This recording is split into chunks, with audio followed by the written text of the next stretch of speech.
പ്രിയപ്പെട്ടവരെ, American president Donald ട്രംപിനെയും അതുപോലെ Israel പ്രധാനമന്ത്രി നെതന്യാഹുവിനെയും ആലോചിക്കുമ്പോൾ സത്യം പറഞ്ഞാൽ ലോകം ഇപ്പോൾ പൊട്ടിച്ചിരിക്കുകയാണ്. എനിക്ക് ഓർമ്മ വരുന്നത്, രണ്ട് ഗുണ്ടകൾ വീട്ടിൽ കയറി വാതിൽ തച്ചു പൊളിച്ച് ഒരാളെ കൈകാര്യം ചെയ്യാൻ വേണ്ടി പോവുകയാണ്.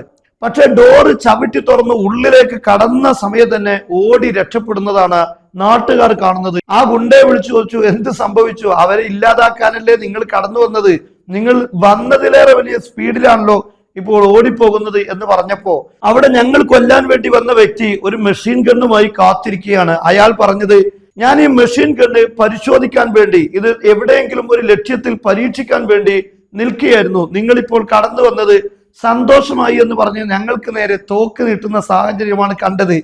ഇതുപോലെയാണ് ട്രംപിന്റെയും നെതന്യാഹുവിന്റെ അവസ്ഥ. നോക്കൂ നിങ്ങൾ, ഇന്ന് ഏതെങ്കിലും ഒരു ഭാഷയിലെ ഏതെങ്കിലും ഒരു പത്രം അമേരിക്കയും ഇസ്രയേലും വിജയിച്ചു എന്ന് എഴുതിയിട്ടുണ്ടോ? തിരിച്ച് എല്ലാ പത്രങ്ങളും, മലയാളമാണെങ്കിലും ഇംഗ്ലീഷ് ആണെങ്കിലും അറബി ആണെങ്കിലും ലോകത്ത് ഏതെല്ലാം ഭാഷയിൽ പത്രങ്ങൾ ഇറങ്ങുന്നുണ്ടോ അവിടെയെല്ലാം അമേരിക്ക തോറ്റോടി എന്ന പദമാണ് ഉപയോഗിച്ചത് എന്നത് അത്ഭുതകരമാണ്.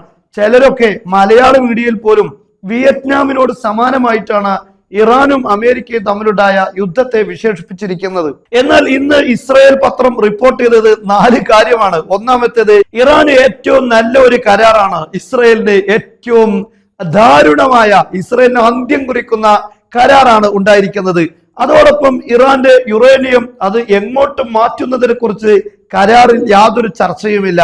അതുപോലെ തന്നെ ലെബനാനിലാണെങ്കിലും അതുപോലെ യമനിലാണെങ്കിലും ഇവിടെയൊക്കെ ഇസ്രായേൽ നടത്തുന്ന ആക്രമണങ്ങൾക്ക് പാര വെച്ചുകൊണ്ടാണ് ഈ കരാർ ഉണ്ടായിരിക്കുന്നത്. സത്യത്തിൽ നമ്മൾ കേരളത്തിലെ മലയാളികൾ പറയുന്ന ഭാഷ ഉപയോഗിച്ചാൽ നെതന്യാഹുവിനെ ഇറാൻ തേച്ചിരിക്കുകയാണ്, തേച്ചൊട്ടിച്ചു എന്നൊക്കെ ചിലർ പറയാറുണ്ട്. പക്ഷെ ആ വാക്ക് പോലും ഇതിന് യോജിക്കുകയില്ല എന്നാണ് എനിക്ക് തോന്നുന്നത്. കാരണം അതിലേറെ വലിയ ദുർഗതിയാണ് നെതന്യാഹുവിന് ഇറാൻ സമ്മാനിച്ചിരിക്കുന്നത്. നോക്കൂ നിങ്ങൾ, അമേരിക്കയും ഇറാനും തമ്മിൽ, അല്ലെങ്കിൽ ഇറാനും ഇസ്രായേലും തമ്മിൽ യുദ്ധമില്ല എന്ന് മാത്രമല്ല, ലെബനാന്റെയും ഹിസ്ബുള്ള അടക്കമുള്ള പ്രദേശത്തുള്ള എല്ലാ യുദ്ധങ്ങളിൽ നിന്നും ഇസ്രായേൽ പിന്മാറണം എന്ന് പറഞ്ഞ ഒരു കരാറ്, ഒരു ബന്ദ് അതിൽ ഉൾപ്പെടുത്തിക്കൊണ്ട് ഒരു കരാറ് അമേരിക്കൻ പ്രസിഡന്റ് ഡൊണാൾഡ് ട്രംപിനെ കൊണ്ട് ഒപ്പിടിപ്പിക്കാൻ ഇറാന് സാധിച്ചുവെങ്കിൽ ചരിത്രത്തിലെ ഏറ്റവും വലിയ വിജയമായി അതിനെ എങ്ങനെ പറയാതിരിക്കാൻ കഴിയും? നോക്കൂ നിങ്ങൾ, ഈ യുദ്ധം തുടങ്ങുന്ന സമയത്ത് ഇറാൻ പറഞ്ഞു, ഞങ്ങൾ ആണവായുധം ഉണ്ടാക്കുകയില്ല, അതുമായി ബന്ധപ്പെട്ട് ഞങ്ങൾ ചർച്ചകൾക്ക് തയ്യാറാണ്. അതേസമയം ലെബനാനിലും അതുപോലെ യമനിലും ഒക്കെ ഉള്ള പ്രോക്സികൾക്ക് സഹായം നൽകുന്നത് നിർത്തിവെക്കുക, അതൊരിക്കലും സാധ്യമല്ല, അതിന് ഞങ്ങൾ കരാറിൽ ഇരിക്കുകയില്ല. അതുപോലെ ഞങ്ങളുടെ മിസൈൽ സംവിധാനങ്ങൾ അത് ഞങ്ങളുടെ പ്രതിരോധത്തിന്റെ ആണിക്കല്ലാണ്, അതിൽ തൊട്ടുകൊണ്ടുള്ള ഒരു ചർച്ചക്കും ഞങ്ങൾ തയ്യാറല്ല. അതേസമയം ആണവായുധവുമായി ബന്ധപ്പെട്ട ചർച്ചകൾക്ക് ഞങ്ങൾ തയ്യാറാണ്, കാരണം ആണവായുധം ഉണ്ടാക്കുക എന്നത് ഞങ്ങളുടെ ലക്ഷ്യമല്ല, അത് ഞങ്ങൾ ഒരിക്കലും ചിന്തിക്കാത്ത കാര്യമാണ് എന്നാണ് അവർ പറഞ്ഞത്. അതിന് അവർ ചർച്ചയ്ക്ക് തയ്യാറാണ്. എന്നാൽ ഇപ്പോൾ അമേരിക്കയും ഇറാനും തമ്മിലുണ്ടാക്കിയ ഉടമ്പടി, ധാരണ, ഇതിൽ വന്നിരിക്കുന്ന കാര്യം എന്താണ്? മിസൈൽ സംവിധാനങ്ങളെ കുറിച്ച് ചർച്ചയില്ല. ലെബനാൻ അതുപോലെ ഹൂത്തികൾ തുടങ്ങിയ ആളുകൾക്ക് സഹായം കൊടുക്കുന്നതുമായി ബന്ധപ്പെട്ട യാതൊരു കാര്യവും ഇതിൽ പരാമർശിച്ചില്ല.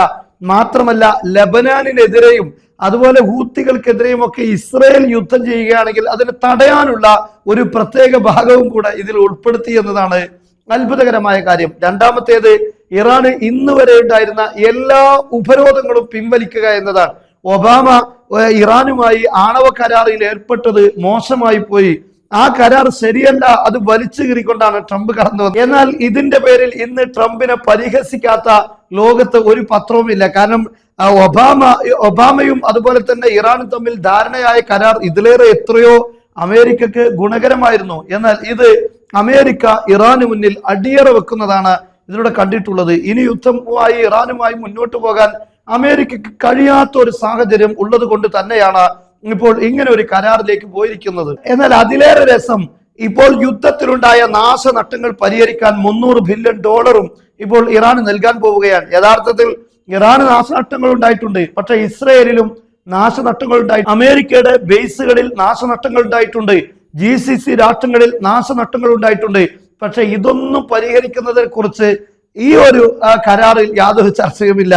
അതേസമയം ഇറാന്റെ പ്രശ്നങ്ങൾ പരിഹരിക്കാൻ $300 ബില്യൺ, ആ ഡോളർ നൽകേണ്ടത് ആരാണ്? അമേരിക്കയും അമേരിക്കയുടെ സഖ്യകക്ഷികളും എന്നാണ്.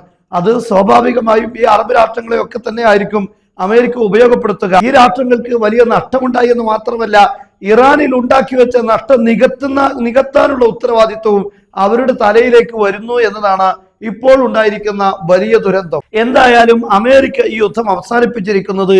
ഇറാൻ എന്ന് പറയുന്നത് ഒരു ലോക ശക്തിയാണ്. മിഡിൽ ഈസ്റ്റിൽ അവരെ തകർക്കാൻ അമേരിക്കക്ക് പോലും സാധിച്ചില്ല.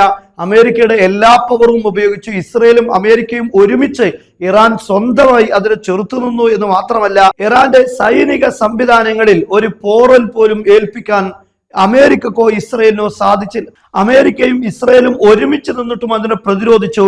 മാത്രമല്ല, GCC രാഷ്ട്രങ്ങളിൽ നിന്ന് വേണ്ട രൂപത്തിലുള്ള അവരുടെ ബേസുകളും മറ്റു സൗകര്യങ്ങളും ഒക്കെ പല രാഷ്ട്രങ്ങളിൽ നിന്നും അമേരിക്കക്കും ഇസ്രയേലിനും ഉപയോഗപ്പെടുത്താൻ സാധിച്ചു. ഇതെല്ലാം ഉണ്ടായിട്ടും ഒന്നും ചെയ്യാൻ കഴിയാതെ തിരിച്ചു പോരേണ്ട ഒരു ദാരുണമായ സാഹചര്യമാണ് ഈ രണ്ടാളുകൾക്കും ഉണ്ടായിരിക്കുന്നത്.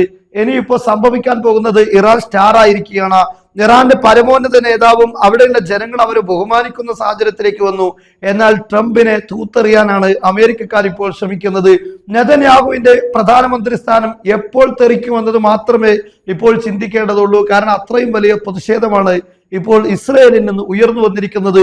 ഇസ്രയേലിനെ ഇറാന് മുന്നിൽ ബലിയർപ്പിച്ചിരിക്കുകയാണ് നെതന്യാഹു എന്നാണ് ഇസ്രയേലികൾ ഇപ്പോൾ പറഞ്ഞുകൊണ്ടിരിക്കുന്നത്.